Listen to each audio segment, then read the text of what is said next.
ఎన్నికల్లో మొన్న ఓడిపోయారు. అప్రజాస్వామికమైనటువంటి చర్యల వల్ల ప్రజలు వాళ్ళని తిరస్కరించారు. ఆయన 151 నుంచి 175కు రావాలని ఆయన కోరుకున్నాడు. వైనాట్ 175 అని కూడా సిద్ధం సభల్లో ఫిట్కేసి చెప్పాడు.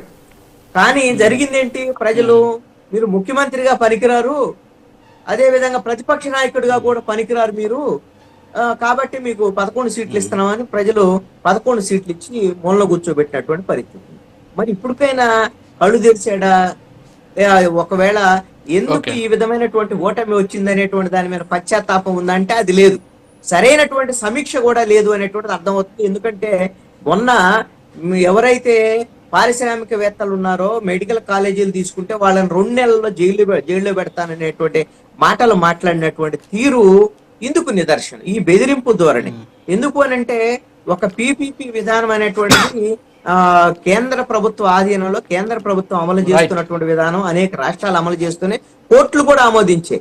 అలాంటి పరిస్థితుల్లో అలాంటి పీపీపీ విధానంతో పారిశ్రామికవేత్తలు మెడికల్ కాలేజీలు తీసుకుంటే ఏ విధంగా న్యాయపరంగా వాళ్ళను జైల్లో పెడతారు అంటే ఈ విధంగా బెదిరించేటువంటి ధోరణి పారిశ్రామికవేత్తలని పెట్టుబడులు రాకుండా చేసే ధోరణి అనేటువంటిది కనపడుతుంది. అందుకనే ఆయన చూసే ఈ విధంగా పొట్టేళ్లను కోసేటువంటి వ్యవహారము, 98 సీట్లు వస్తే గంగమ్మ జాతరలో పొట్టేళ్లను కోసినట్టు వాళ్ళ గొంతులు కోస్తాం రప్ప రప్ప అనేటువంటి విధంగా ఫ్లెక్సీలు పెట్టడం. దీనికి జగన్మోహన్ రెడ్డి ఏమంటున్నాడు? ఇదేముంది, ఇది సినిమాకి సంబంధించినటువంటి డైలాగ్ కదా అని వాటిని ప్రోత్సహించేటువంటి విధంగా మాట్లాడటం. అందుకని క్వైట్ ఆపోజిట్ లో 2 పార్టీలు కనపడుతున్నటువంటి పరిస్థితి ఉంది. ఇద్దరు నాయకుల యొక్క వ్యవహార శైలి కూడా భిన్నంగా ఉన్నటువంటి పరిస్థితి ఉంది. మంచ నాగభూషణ్ గారు, గుడ్ మార్నింగ్ అండి. ఇప్పుడు మరి ఇప్పటి వరకు మనం మాట్లాడాం, కృష్ణాంజనేయులు గారు మాట్లాడారు మనతోటి. మాట్లాడుతూ ఆయన చెప్పినటువంటి పరిస్థితి, 2 పార్టీల మధ్య ఉన్నటువంటి భేదం ఏంటి అనేది కూడా వారు చెప్పారు.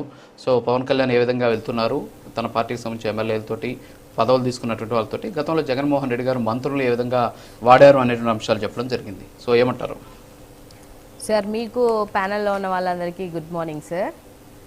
ఇవాళ అనలిస్ట్ గారు పాపం ఎంత మాత్రం పవన్ కళ్యాణ్ గారి అభిమానంతో ఆయన ఒకవైపే, అంటే నేనేమంటానంటే ఒకవైపే మీరు మాట్లాడితే జనాలు కూడా హర్షించరు. పాపం నిన్న ఆయన ఇచ్చినటువంటి స్టేట్మెంట్లో చేతి గీతలు తీసేస్తాము, గీతలు రుద్దేస్తాము, పిసిగేస్తాము, గొంతు పిసిగేస్తాను నా కొడకల్లారా అని చెప్పులు చూపించినప్పుడు పాపం నేను ఎక్కడ పడుకొని నిద్రపోయారో నాకైతే తెలియదు. కానీ ఇవాళ ఒక డిప్యూటీ సీఎం ఒక పదవిలో ఉండి మీరు ఏం చెప్పాలని, ఏం చెప్తారు సార్? ఆయన ఇంతకన్నా తోలు తీసేస్తాను, తాట తీసేస్తాను, కూర్చోబెడతాను, లేకపోతే మీ చేతి గీతలు తీసేస్తాను అని అంటే ఏంది ఉద్దేశం? ఆయన ఏ విధంగా ఆలోచించి, లేకపోతే ఆయన క్యాడర్కి ఏం చెప్తున్నారు? ఆయన కదా ఇప్పుడు గతంలో కూడా ఆయన ఏం చెప్పారు అని అంటే, అరే మా యువత అంతా బైకులు రైజ్ చేసి హడావుడి చేసేస్తుంటారు, స్టంట్ స్కూల్స్ పెట్టండి అని చెప్పినటువంటి వ్యక్తి దగ్గర నుంచి ఇంతకన్నా ఏం మాట్లాడతారు? గుడమేల్లోనో ఎక్కడో బీటెక్ చదువుతున్న ఆడబిడ్డల దగ్గర కెమెరాలు పెట్టారు అని అన్న రోజు 2 బెత్తం దెబ్బలు కొడితే చాలు అన్న ఇలాంటి వ్యక్తి దగ్గర నుంచి ఇంతకన్నా ఏం ఎక్స్పెక్ట్ చేస్తారు? నేను అడుగుతున్నా పవన్ కళ్యాణ్ గారిని, మీరు ఎవరు తాట తీయడానికి, లేదంటే ఎవరి చేతి గీతలు తీసేయడానికి, ఎవరు తోలు తీయడానికి మీరు రెడీగా ఉండాలి అని అంటే, ఆయనకి ఇప్పుడు ఫారెస్ట్ కి సంబంధించినటువంటి మినిస్టర్ కూడా ఈయనే కదా సార్.